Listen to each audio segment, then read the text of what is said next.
Indoor cycling, Zwift, racing, parenting. We cover those and all of our hopes and dreams in between. Welcome to the Talk Dirty to Me podcast, an entertaining look into the lives of everyday people trying to achieve virtual cycling glory from our basements and garages from around the world. This podcast is rooted in Zwift and has evolved into found friendships, fitness, health, and a little sprinkle of humor. This may be one of the only podcasts where a little heavy breathing shouldn't scare you away, because we're riding our bikes while we're recording it.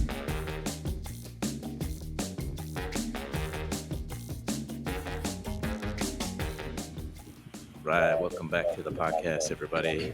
We have what we like to refer to as an internal legend in the dirt community, in the Eat Dirt community today. Fremont Latimer is here. Say Gentlemen, hi. good morning. Morning, Fremont. Morning. Now, Fremont is fresh off of a what I'll refer to as a quest of badassery, if you will. But we'll get into that. So why don't you give us a little background, like who you are and what you do, that sort of stuff. Sure. So, about 2 years ago, I got a neck injury from a lot of bad decisions in my youth, playing football and rugby. Collapsed my C5, C6 vertebrae.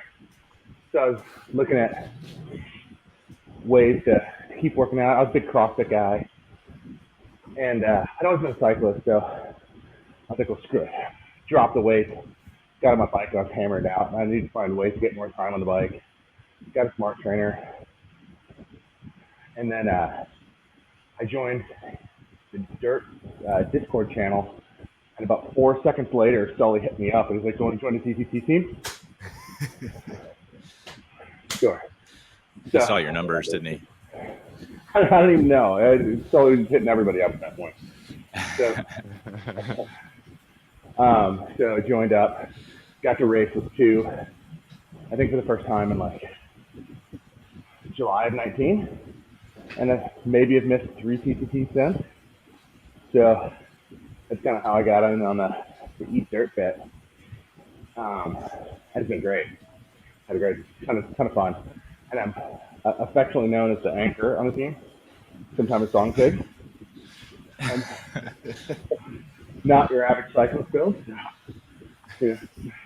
Pulling 215 pounds up and down hills isn't usually what you see on a cyclist. But that's all right. I figure if you can crank out enough power, it doesn't matter.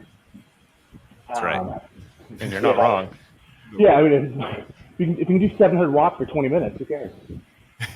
I guess the interesting thing that I just came off of was an adventure race. So I just did a 3-day adventure race with my wife called the C2C, which is a race across Florida where you start on the West Coast and you bike, hike, and paddle 300 miles across Florida, pretty much without sleep, maybe some trail side naps. So it's a pretty cool event. But I guess I'll back up. You might just want to give you a little background about adventure racing. So got invented, I guess, in the early 90s, late 80s, something like that. There was an event called Eco Challenge that was put on by Discovery Channel. It's actually the first reality show, but it took people to Australia and all these weird places and tried to destroy them. It took like 10 days. And they'd have to do all these crazy things, and they'd be up all night. And most of it goes to various disciplines. So there's biking, hiking, paddling, and then on some of these extreme ones, they also add in ropes, so climbing, rappelling, horseback riding, whitewater rafting. Oh my goodness. Not a lot of rope climbing in Florida, so wouldn't have to worry about that. But Sully, can you confirm? Not a lot of rope climbing in Florida. Not a lot of rope climbing. Okay, just fact check. Go ahead.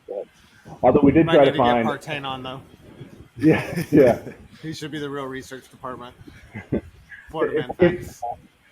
He will find any sort of strange feature and ride his bike through it. Well, I know, just break off. So I saw Graham's episode last week. That man will find a trail anywhere. He happened to be in town. I never met the guy in person anyway. He was in town for his 50th birthday. He's like, hey, let's go for a ride. I was like, oh, great, I'll show you some good trails. He goes, no. I got a route. He'd never been here.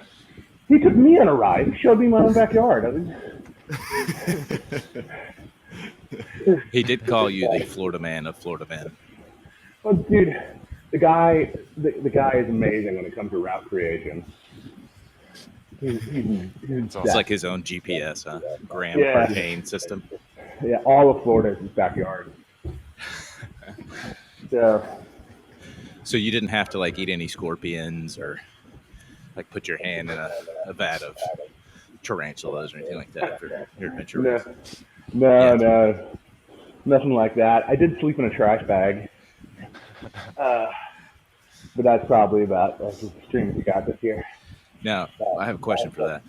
Yeah, Was the trash bag something you brought along, or was it something you found? it was a fresh trash bag. It was my own. I didn't empty it. Secretly, I don't know if that makes that better or worse. But So the goal of this whole thing, it's just adult hide and seek. They take these little orange bags and they hide them in the woods, like miles and miles apart. And all you get is a crappy map and your compass. Can't use GPS, no electronic aid, and you have to navigate to these things using these crappy maps. So there's no like defined route. You just make up your route. So you can go any way you want. There's usually a kind of most efficient route. So you'll be around other people for a good chunk of the race, or you'll stumble into them. So navigation's everything. It doesn't matter how fast you are if you can't find these things. sure. Because the way the race is ranked, first by points, then by time. So So only if someone ties with you in terms of collecting MacGuffins, does your time matter? right, yeah, exactly. It doesn't matter. Like if I have one more point than you, but I took 70 more hours, it doesn't matter. I won. Nice.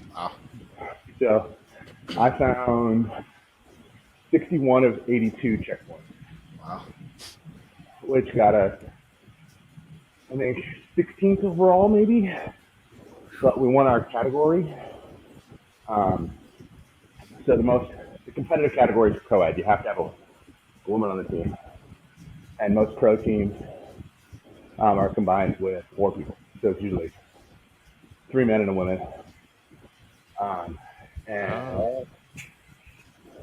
Yeah, and you'll have and you divide up roles. You've got a navigator, Sure. someone who's riding maps, team leaders helping you make decisions, cracking the whip, a mule who's strong and has to carry everything when somebody else is breaking down, and then it's usually the female on the team. Who can also be captain, by the way. But typically, she's not the mule. So that's kind of the background of the race and how it's formatted. Now, And this- how many times have you done it? This is my 5th time. 5th time. And Mrs. Latimer has also done it 5 times? No, Mrs. Latimer has done it twice. Okay. I was going to say, was this the race that last year she broke her foot or something? No, that was in the race preceding last year Okay. as a tune-up. So when I started, my buddy, he's an ATF SWAT guy, so he knows a bunch of pretty adventurous dudes. And one of them, years and years ago, had done this race and mentioned. And so I was at his house, we were having beers. He's like, we should do this. I said, okay. And that was it. So we signed up. Had no idea what we'd signed up for. Didn't know about checkpoints or navigation or anything. I just thought it was a race across the state. So we showed up, and the race was much smaller back then. I think there were 15 teams. And they said, hey, this is anybody's first expedition race. Because the race, adventure racing format's usually 8 hours, 12 hours, 24 hours. Anything beyond that, multi-day race is considered an expedition race. So, is this anybody's first expedition race? We raised our hand. They're like, and this isn't anybody's first race, is it? We raised our hand, and everybody just kind of looked at us and went, ooh. But we did the race, had a great time. I did it 3 times. And then my wife, she's an endurance athlete, done a couple of Ironmans, lots of marathons. My partner had fouled out because of a couple of injuries. So I said, hey, man, you don't want to do this? And she's like, yeah, sounds interesting. Let me try a short one. So we did a little 8-hour one locally. That was good. And then I was like, all right, well, let's try out an overnight. Because she's grumpy when she doesn't sleep. So we had to set this out. So we signed up for a 36-hour, which was in right at the Georgia border on the Swanee River in January. Now, Florida is not known for its cold, but when it does get cold, it's humid. It's like a wet cold. It's like being on a boat. It got to 26 that night. Ooh. Yeah. Wow. So, but before it got to 26, we usually start the race with a little prologue to separate everybody out. And we had to run 300 meters to a little checkpoint, and then we started distributing out on the course. But that first run was over a cow field. We are, 4 minutes into the race, and she's pumped. And then all of a sudden, her foot goes, click. Ooh, I think I hurt my foot. I can't run. And I was like, how bad? She goes, pretty bad. So as a sensitive husband, I was like, okay, don't untie your shoe. Hold it all together. and she continued to race for 25 hours through the night. It was 26 degrees, like there's frost everywhere. We were not properly dressed. Of course, being a big bear, fine. But she was frozen in a popsicle. And she's like, we're gonna call it. So we bailed out that race after 25 hours. But she took her shoe off, and her foot was black and blue, and just went. So the keeping the shoe on was good advice. That's like built-in ice too, right? Not that ice is good for a fracture, but yeah, it kept it cold. So that was her first overnight, and that was about 2 months before the first C2C, which was last year, or her first C2C. And so then we went and did it last year. Similar route, from the west coast to the east coast, little different route. We were further south, closer to Sully. That was good, but there was unfortunately right at the end a road section coming into St. Augustine. One of the participants was struck from behind and killed. So, it was, you're 70. We were probably 2.5 days out sleep. Yeah. So everybody's in a very weird place mentally. Yeah. And then, you're kind of in the middle of this euphoria. You're about to finish this thing. Yep. And then all of a sudden that news comes through, and they just canceled the race. And there was no way to get everybody back to, obviously they hadn't planned this logistics. Yeah. And didn't want anybody else riding on that road. So they had Penske trucks hauling the gear around. And so we ended up taking one team member from every team, loading them in the back of Penske, closing the door, and driving back to the start line so we get our truck. It was kind of like coyotes taking immigrants across the border. So So that was that race. So, but Steph did have a good time, and she's like, "Hey, I want to do it again." I was like, "You know what? Let's do it." We actually had a great time. It was a wonderful time to spend a little time talking with your spouse without kids and phones. And, That's one way to get some time with no kids. yeah, it is. It is. And no emails, so the silence was beautiful. As you say, I mean, I have to imagine they enforce like a no phone policy on the race, right? Oh yeah, big deal. Big deal. You will get shamed ridiculously if you try to pull out a phone. And DQ'd. And as much as I want my Strava stats, like I can't wear my watch. I know, it kills me. It kills me. So I took my watch. I could put it in adventure race mode, which actually doesn't let you see anything. But even that, they said don't put it on your wrist. It's just gonna make people mad. They'll think you're doing something. So Yeah. I put it in my backpack. It died after 60 hours. Wow. That's impressive, though. Yeah, but I had a little battery. Yeah, I had 2,600 TSS. So now break down how much riding was there, how much like hiking and paddling and stuff. Okay, so this leg, because of what happened last year, they limited the amount of biking, especially on the road. They wanted to keep everybody safe. Yeah. So it started out on the west coast of the ocean. We did a 5-mile paddle, something like that. And paddling was pretty slow. So that was it was longer than that. I don't know, it's about 3 hours. And then you got a hike, it's about 9 miles. And then a road bike, 5 hours. So each leg's about 5 hours until we got to the big bike leg, which took us to the center of the state. Next to there's no ropes. There's like one hilly spot in all of Florida. Well, I guess there's two, but this is the one with rocks. It's called Santos. And we rode all of it. Like every last inch of it. And so that took 12 hours. And then, another little hike going around. And then they put us on one of the prettiest rivers in Florida, Silver River.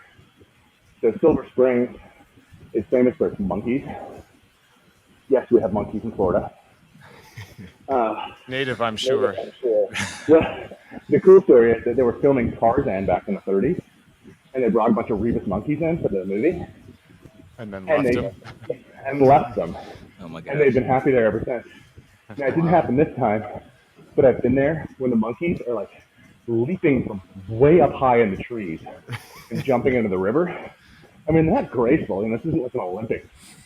Like bloop, like they are dive bombing, belly flopping into the water. So I'm glad nobody asked me if we had monkeys in Florida. You'd have been wrong. Of course we do. I might have said like people that lost pets in South Florida. Yeah. Yeah, we do in fact have monkeys. So then we hit that paddle. That paddle was 45 miles long. And it took 19 hours. Oh my god. And the guy, so we teamed up with these other guys who were really good.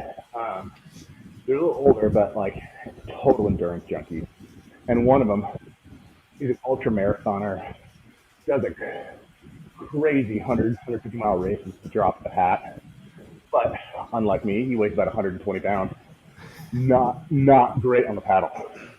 And his arms were cramping. So we tied our boats to theirs and towed them for 12 hours. Wow. Oh my god. That's Yeah. okay. Adds a different layer to it. Yeah. So Steph was a rock star. I was falling asleep. So this is about 40 hours of the race. Yeah. And I was starting to like go into micro sleep. Yep. For like 4 or 5 seconds, dropping the paddle. And Steph was yelling at me because she was pulling me and another boat.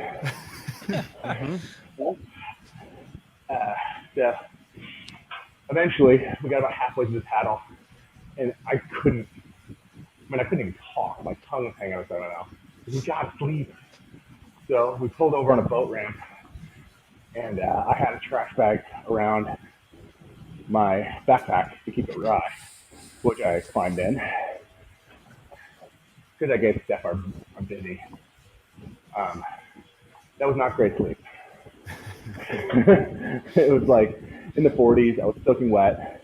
And by the way, trash bags don't let out any moisture. So Yeah. It'll hold the heat in, but everything else too. yeah. So I was actually somehow wetter than when I got in. So we did that for about an hour and a half. Woke up violently shivering. Oh, God. And then continued to paddle. So that was the biggest leg. That's the biggest leg I've ever done on any AR. So yeah, 19 hours that's a long time. Yeah. But I think the breakdown was about 300 miles. I'd say we had 60 miles of paddling, probably 200 miles of biking, 40 miles of trekking, something like that. So about the breakdown. Jeez, That's crazy. that is, yeah. I mean, I'm like searching for, like, I know that it's the rush and like the challenge, but everything you've said right now, it's just like, no, that Yeah. doesn't sound fun at all. But I'm sure when you're in the moment, it's probably like glorious, right? I'm searching much. for a moment when I would be up for 40 hours straight my entire life for anything, let alone doing physical activity. Like, You know and then getting 2 hours of crappy sleep on a riverbank. so the thing about like sleep deprivation, especially whenever you're talking about trying to navigate and keep yourself alive, because that's what you're doing, right? Is, I mean, your brain doesn't function like it should, at all. No. It's like it is akin to being drunk. Yeah, it's actually more dangerous than being drunk. Yeah, correct. That's crazy. Yeah, Yeah. man, that's Well, the sleep deprivation is interesting. So there's Go something on. in the AR community they call them sleep monsters. Everybody gets it. You start hallucinating. yeah. I mean, it's not like oh, I see a suggestion of something. No, you see things that aren't there. And it's, for me, it happens every time on the paddle. If I have to paddle at night when I'm tired, because you get the reflection Yep. of the water, Sure. you have the shade of the trees. You can't tell where the horizon is. And I see houses, bridges. Well, then you got your headlamp on, right? So I'm shining a little light out, and as we're paddling, like droplets of water are out, which catch the light of my headlamp. Yep. Every 5 minutes, I'm like, oh, there's cars up ahead. We're finally near a road. No, we're not. No, we're not. Yeah. So, yeah, you see really weird stuff, but there's highs and lows, and eventually your body's just like, stop. You can't do this. You're breaking the rules, and then eventually it's just like, fine. Fine, I give up. Just do it. We'll take care of this later. And so you go through these highs, like, and it's totally fine. You'll be dying, and then 10 minutes later, you're like, I don't know what happened, but I feel great. That's called And you can finish cortisol. off. Yeah. Fresh cortisol. Yeah. Yeah. All right, so what did you eat and how often did you eat? Oh, I eat like a pig, dude. Like an absolute hog. Total trash. But do you Total trash panda. pack it in with you, or? So this race is unique. The race director that's throwing it on, AR Georgia, they have these transition areas. So you have, each one of these legs is between 5 and 19 hours, right? And then there's 4 transition areas where they have hot food. So they'll have burgers and ramen. and hot dogs and snacks and stuff, and soda, lots of soda. So when I get there, I slam in calories, like 3 egg sandwiches in 5 minutes.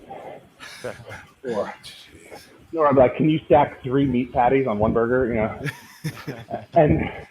and they will. So I'll put down 1,200 calories in like 5 minutes. Holy cow! And that's fine. It takes a little while to like work its way through, but Yeah. So that's a big calorie burn, and then I carry, you know, a bunch of nuts, a lot of salty food, no gels. You can't really do gels. They'll rip your gut apart. You need real food. Kind of a slow burn, fat and salt. Yep. Lots of beef jerky. So I'll probably eat another 600-700 calories during the leg, In the leg, yeah. and then What do you do for water? Yeah, what about water? Because you just described a dehydration meal nightmare. Yes. yeah. So this year was hot, and you have to carry a backpack. So mine has a 2.5 liter bladder. Okay. So it's a good chunk of water. Yeah. So I would carry 2.5 liters just straight water, and then usually a 22-ounce bottle with a pretty hefty drink mix in it of some kind. Very dense. Very Yeah. concentrated. Well, one of the guys I was racing with, I told you I met up with the team. He owns a company called Performance Tea, like TEA. It's out of Colorado. Okay. It was really good. So Was it marijuana? well, yes, actually, it was. So it had hemp in it. Like, he put it in my bottle, and I was like, I know this smell. That's not. This smells like You can hippies. you can call it tea. And he goes, oh, you mean the hemp? I was like, yeah, the hemp. Yeah.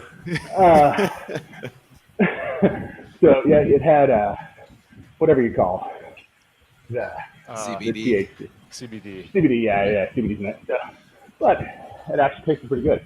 So I kept that in my bottle most of the time. There you go. All right. Yeah. He didn't make you any That's kind of like wild. mushroom burger, right? Because that might explain hallucinations. Sleep monsters. Yeah. Was he a fish fan? Just curious. What's Was that? he a fish fan? He might have been. Might have been. So what kind of like training goes into something like this? I mean, have you been preparing for it, training for it, or is there any way that you can? Fremont's always ready. Yeah. No, I ride like you guys. I mean, it's not like God. Nobody rides like God. It's not true. Just Jerry. Just Jerry. Yeah, just Jerry. No, I train about 10 hours a week. It's almost all on the bike. And I try to get, if I can get the hall pass, I try to get a 4-hour ride in every weekend. Yep. So, if I want to be competitive, I'm uber competitive, and so is Steph, actually, on the bike. Yeah. We make up a lot of time on the. So navigation's everything, right? If you want to be competitive, and we do. But once you got that down, all the top teams are good at navigating. Now you're down to speed, Yeah. and we're really fast on the bike. We're decent on the paddle. I walk really slow. I don't understand. Like, there's other people that are walking. You can't have it all, Fremont. I don't know. Maybe it's like I'm built like a dwarf. I'm all torso and short legs. So I blame it on that. So we were working on walking faster, and I was like, Steph, I think we need a safe word. So if I say pineapple, I'm telling you to walk faster without yelling at you.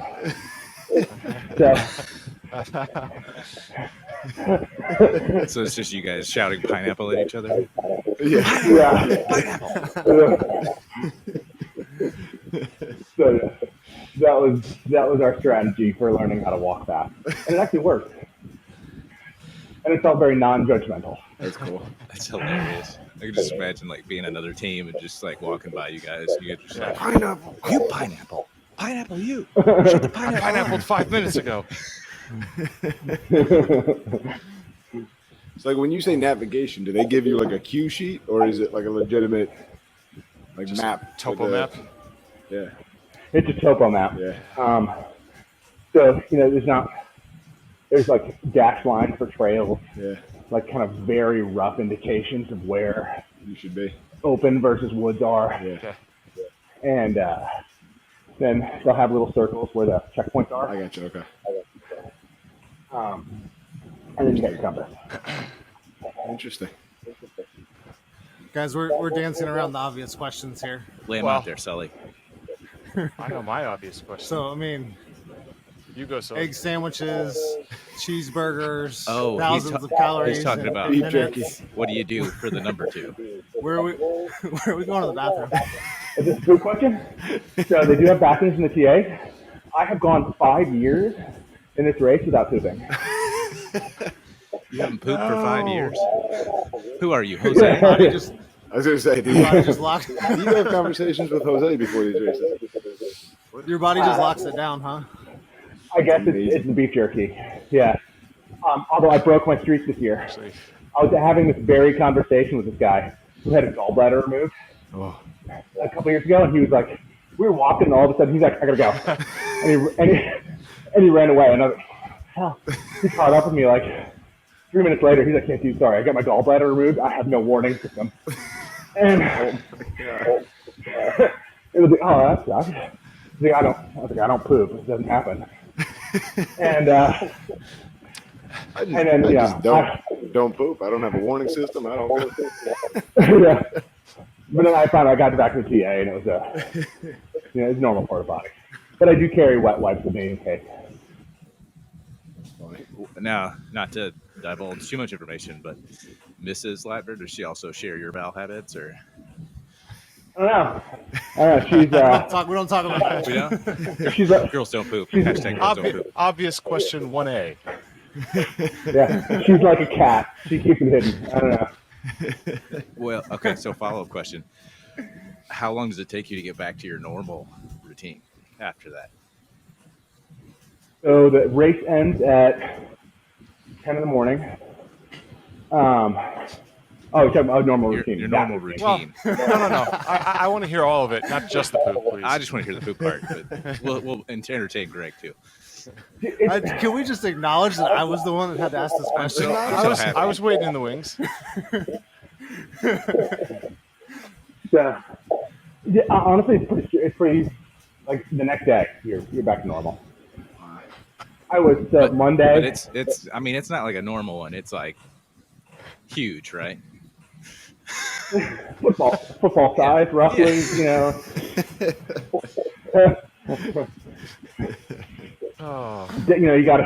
You gotta lower the water level before it goes in. Otherwise, It's overflowing. you're gonna have a problem. All right, sorry. You have indulged my poop curiosity. Yeah.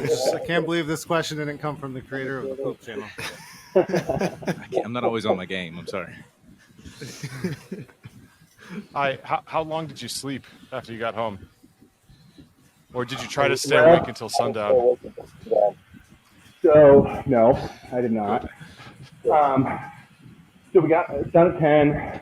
We left right away. I didn't realize we'd won, otherwise I would have stuck around for the awards. But we had to go pick up the dog, get the kids, and then proceeded to ignore them Yeah. for the rest of the afternoon. Well, Who watched the kids? They kind of self-monitored, but I definitely did more sleeping than Steph. I did hear about that. And then I got 9 hours that night. Okay. And back at work the next morning. Not as sharp as I typically am, but it was okay. Kind of like a normal Thursday after TTT. Yeah. Yeah. Very similar. It's probably the tea. We'll blame the tea. Yeah. Yeah.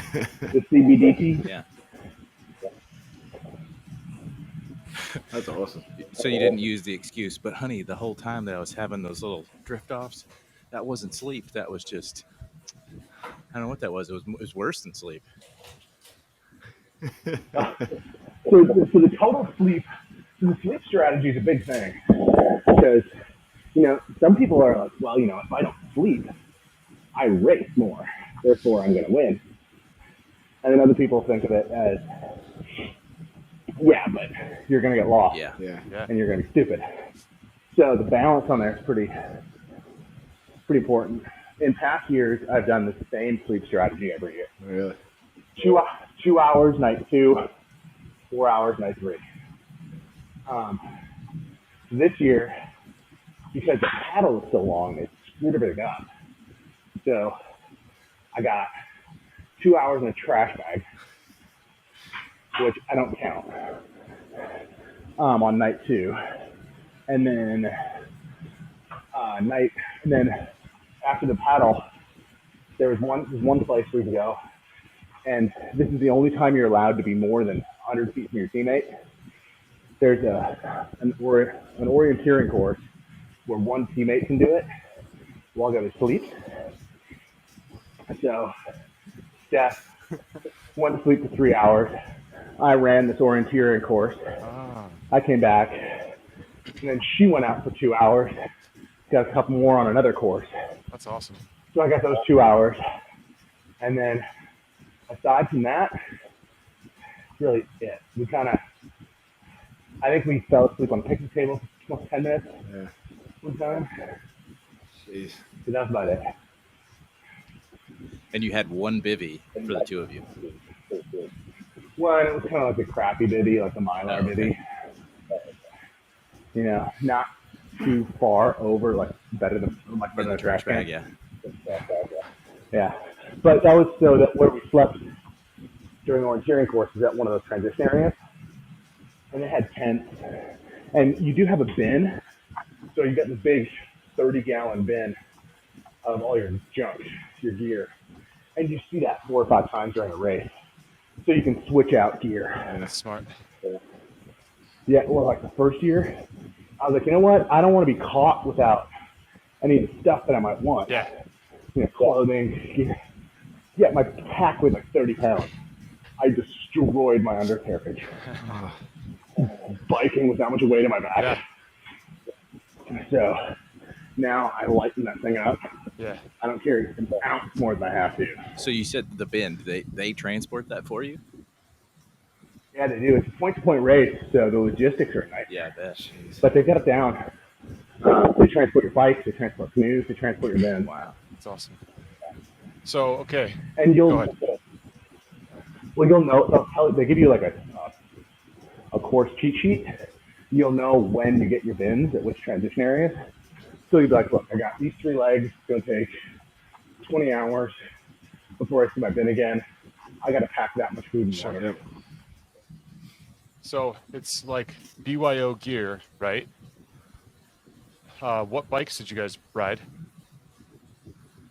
So it's mountain bikes. So I was on a full suspension Trek, top fuel, kind of cross-country rig. And Steph was on a hardtail Cannondale, getting cross-country style. I mean, we went through some of the most technical trails in Florida, which are actually, they're pretty good. But they kept us off of the real Out of the mud. gnarly stuff. Yeah, with the exception of one little technical section, which Steph did not want to do. Right. And I also did not want her to do. So. What day were you guys doing this? That was probably, I guess that was Friday. Okay. We were at Santos. Jeez. And Was that day 1? day 2, I think. No, it started Thursday morning. So Okay. we were coming into day 2. I'm imagining like day 3, like trying to go through like gnarly mountain bike trails Yeah. and just like sleep deprived Falling and over and not functioning. getting up. Falling over slowly. No, so all right. So here, let me give you guys a little background on the course. Have you guys ever heard about the Cross Florida Barge Canal? Sully, I'm assuming you have. You're, Yeah. Of course, yeah. No, but it's not hard to imagine based on what you're describing. Yeah. So this is a piece this is a piece of 60s civil engineering that would never even be spoken aloud now. They're like, hey, it'd be great if we could take boats from, instead of having to go around Florida, we just go through Florida. We'll just dig a huge ditch and dam some stuff up. It'll be great. So they're like, yeah, do it. So they started doing it. And so they've got this canal that's about 80 yards wide that they dug, and then they dammed up the Ocklawaha River and made this big lake in the middle of the state. And then the environmental folks, kind of during the environmental movement in the 60s, were like, this is a terrible idea. And they managed to get it stopped. And then now we're stuck with half a barge canal and a big lake and all this land that the state has acquired. And they deeded it into a greenway that runs all the way across the state, which is super cool. It's become a great network of trail systems that transverses the state. So that was the race largely took place in that greenway. Yeah, that's cool. Which coast gets the canal? Did they start on the east or the west?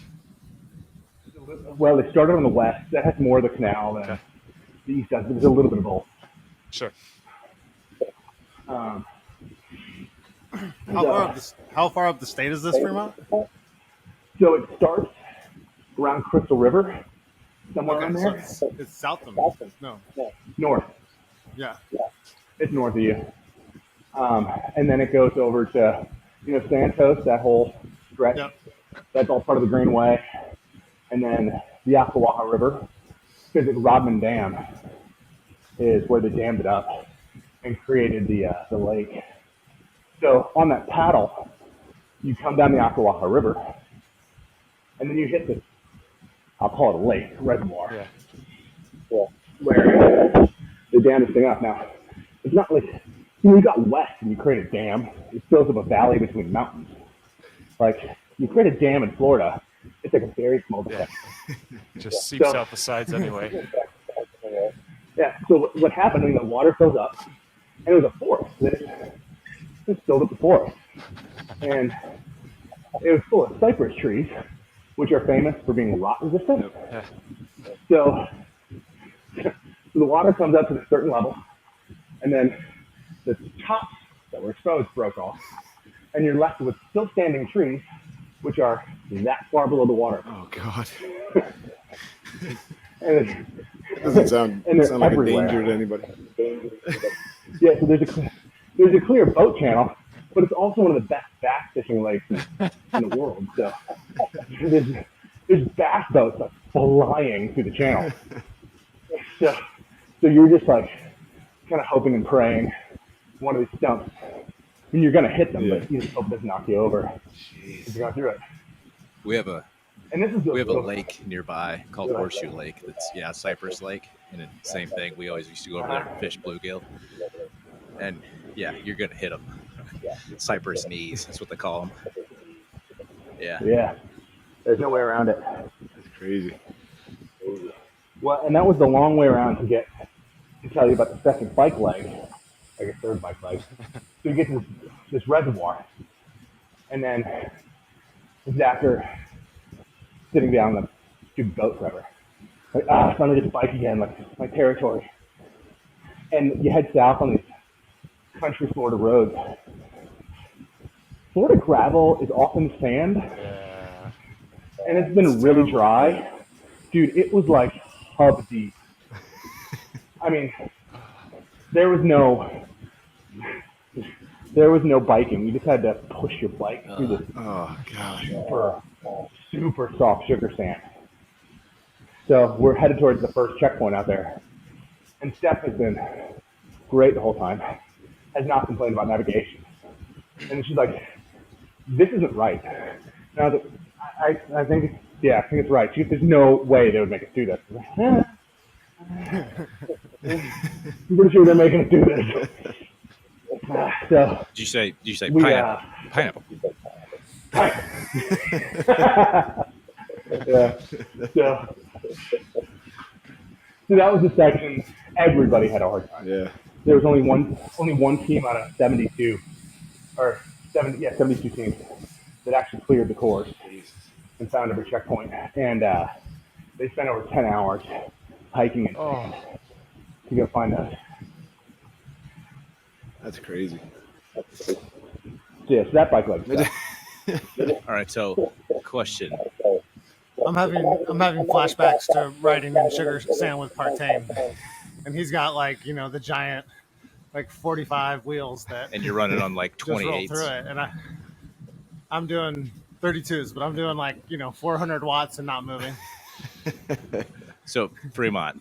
And they're just riding away from me in zone 2. Yeah. So obviously the mental break is real, right? And you have to trust your teammate. But you said pineapple for like walking faster. Is there like a word or a phrase that you're like, if you utter this phrase, we're out immediately? No. I don't think Steph or I would let each other quit. This is Okay, that's awesome. It's a pretty competitive couple. Yeah. Yeah, just don't untie the shoe. You'll be fine. That's awesome. Yeah. And Steph's a badass. So. I'm sorry. I Sounds violated like it. terms of agreement. But she's pretty hardcore. She loves this stuff. I would say probably, I know I would say this about my wife, but like put in positions where you think like, oh, there's no way she's going to crack, there's no way she gets to do this. She surprises me every time. She shouldn't. I mean, I shouldn't be surprised, but like she's way stronger mentally than I am, Yeah. I was gonna say. But Fremont, you said that the mixed teams is like the most popular group, right? Well, that's competitive. competitive. If you want to be a competitive team, you have to have a female. Yeah. All right. And how many of those are like spouse pairs? Quite a few, actually. Interesting. Imagine. I mean, it has to be a situation where like you have to be able to read each other without saying anything. So Yeah, but you also can't bring in like old fights from home. yeah. That's the start line is where you drop everything. You're like, I know I didn't finish the laundry, but you're going to have to wait. Yeah. We're leaving the dishwasher on the field. We got to race. Yeah. That's funny.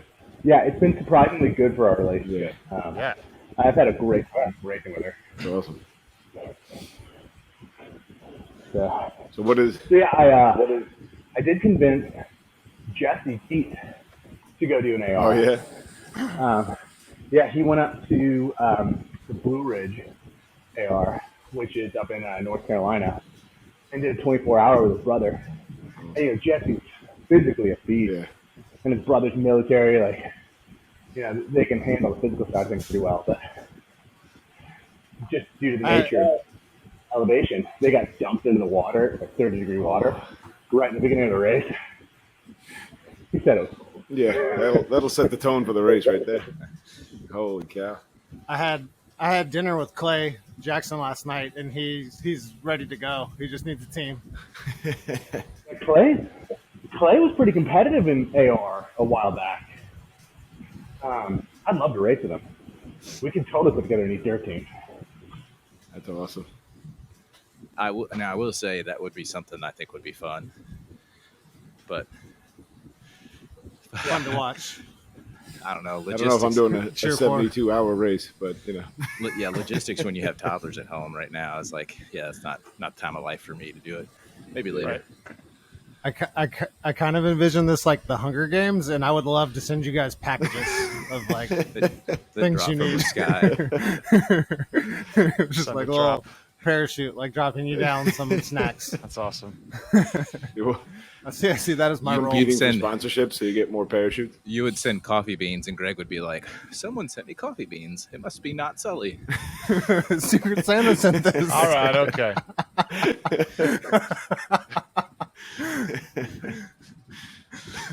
So during the race, I didn't know about this, but I get to one of the transition areas, and all of a sudden they hand me like a little printout, and they're like, "You got trail mail," and I guess you can go on the website and send little messages.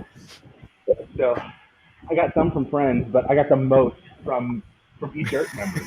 That's awesome. We're being updated regularly by a few people. Yeah, I know Barasta was posting a link and like, hey, Team send a Goon message. is doing well. They're over here. They're doing this. Team Goon Squad. So that's pretty cool. We didn't really know how it worked though. We're like, Fremont's falling behind, but it was points based. Now, where's it? It's like when we're in a Zwift race and my kids are like, Dad, why aren't you on the front? I'm like, guys, I'm never on the front until the end. So where did the team name come from? It's Goonies. Goonies never say die. Yeah, I'm drunk. You're drunk. Awesome. Do you do the truffle shuffle at the finish line, or is that you save that for later? I haven't yet. I haven't yet. Yeah, I haven't yet. That's for when we get home. I'd imagine that's how lots of people sign up for their first adventure race or triathlon or anything else. Definitely doing this, I swear. Yep. All right, well, I think we're at the time of the show where Greg likes to enlighten us. I do, but I got one other question that matters. Fremont, I think those of us who have read know this, but can you just go ahead and say your full legal name, please?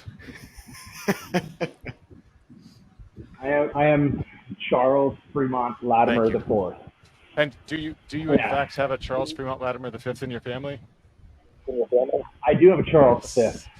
That's awesome. But in order to lighten it up, he goes by Chuckles.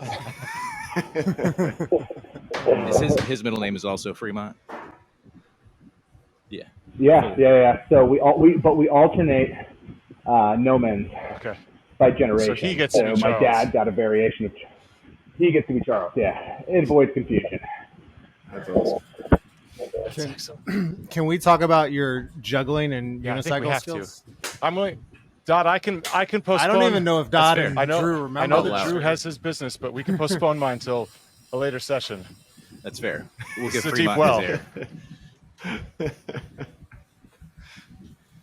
Yeah. Should I talk about torches and unicycles? Yes. How can we not? I mean, well, hold on a second. Is he going to do it right now? Oh, here we go. I hope not. Getting a demonstration. Greg, do you want to talk about how we discovered this? Oh man, was this during the bet? The race? It might have been. I just remember it was a reward, like the winner. Somebody won something. I don't remember what we were winning, but then it was like Fremont will make a video, a flaming juggling video for you and your children. See if I can do this. Well, no, there we go. That's about all I got. One motion on the bike. Well, but, you got a ceiling to contend with. I love you. Yeah. Well, and it's a little cramped. So it was when we did Saturday. That's what it was. The Eat Dirt Anniversary. Eat Dirt Anniversary. Yeah. I could just imagine like his wife's in the other room because it's early in the morning, and she's like, "Fremont, put your juggling stuff away." Right.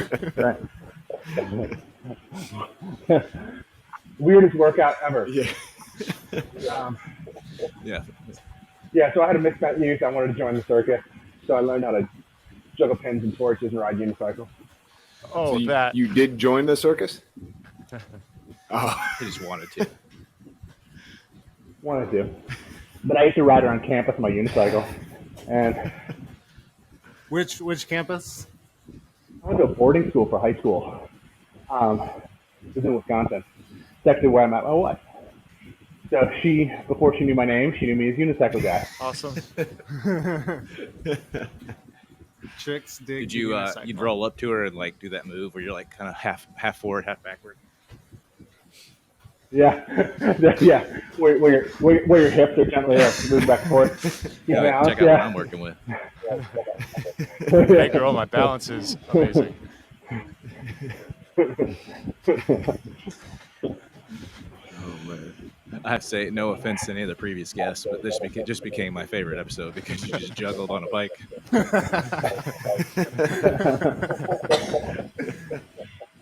Well, I feel bad. I didn't juggle very well. I was laughing yesterday because Joy was posting on our Facebook about how we needed to get Fremont on. Little did they know. Yeah. I saw that. She was like, he just completed this race. And I was the like, plan. Although, know. full disclosure, we were booking you and Graham at the same time. And I was like, I messaged you and I messaged Graham. And Sully's like, wait. Or was it Greg said, wait. Greg said Yeah, next it's like, week. Fremont will be finishing his next week. You got to put him on the next week. I was like, oh, okay. Yeah. And Fremont was obviously very gracious and said, oh, yeah, no problem. I'll do it whenever. Well, I'm so excited. I feel like this is my moment of celebrity. This is going to jumpstart my career, guys. Yeah. I'm sorry to disappoint you. You might get discovered. I'm getting discovered. Hey, pineapple. Pineapple. The wife just came in and took a photo of me. Can she hand you the juggling pins again so we can get that in the photo? It is. Does she encourage your juggling, or is it embarrassing to her? She thinks it's funny to make me, trot them out in front of people and then laugh at me. The video that you posted, Fremont, of juggling with the flaming pins. I remember one of your kids was like, "What? What are you doing?" Yeah. My son couldn't believe it. Like that, I was actually playing with fire. Yeah. So those aren't Fremont's only videos either. We had some. Did we help your son go viral with BMX videos? Oh yeah, absolutely. He was. So yeah, I took a video of him at one of his BMX races, and he's like, "Dad, can we post it on YouTube?" Yeah, sure. And then posted on the Discord chat, and y'all went and looked at it. He looked at it like a week later, or like the next day. He's like, "Dad, we have like 300 views." And he was out of his mind excited. So cool. Oh. That's awesome. I'm trying to remember. I posted something else. Was it some ramp construction? I remember the ramp. Was that? I did the ramp construction, but I posted something else. I ended up getting, and I didn't put it as private. Somehow I got 1,300 views. Wow. Whoa. Fremont, maybe my favorite thing you've ever done was your series on Tiago. Yeah, a play on Tiago. It's your video of when you don't have hills. It's like 1.3 thousand views. What? Yeah. Yeah. Oh, where I had the parachute in my back as I was riding. Yeah, I came in late to the Tiago quest, if you will. But it's basically like the Chuck Norris jokes of old, but it's replaced Chuck Norris with Tiago. Yeah. Right? Yeah, pretty much. Yeah, but you get some graphics there. Well, Tiago's got this amazing picture of him coming out of the water at some race. Yes. A transition in the triathlon. He's got this serious face. He's got muscles rippling and water dripping off him. It looks like a Gatorade ad or something. Yeah. So, That's Mountain Dew. It's like Not Gatorade. Yeah, correct. So yeah, it worked out really well for a good meme. PhD in physical domination.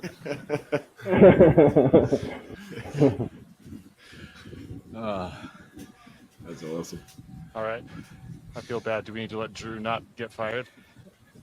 Drew's one job. All right, Drew.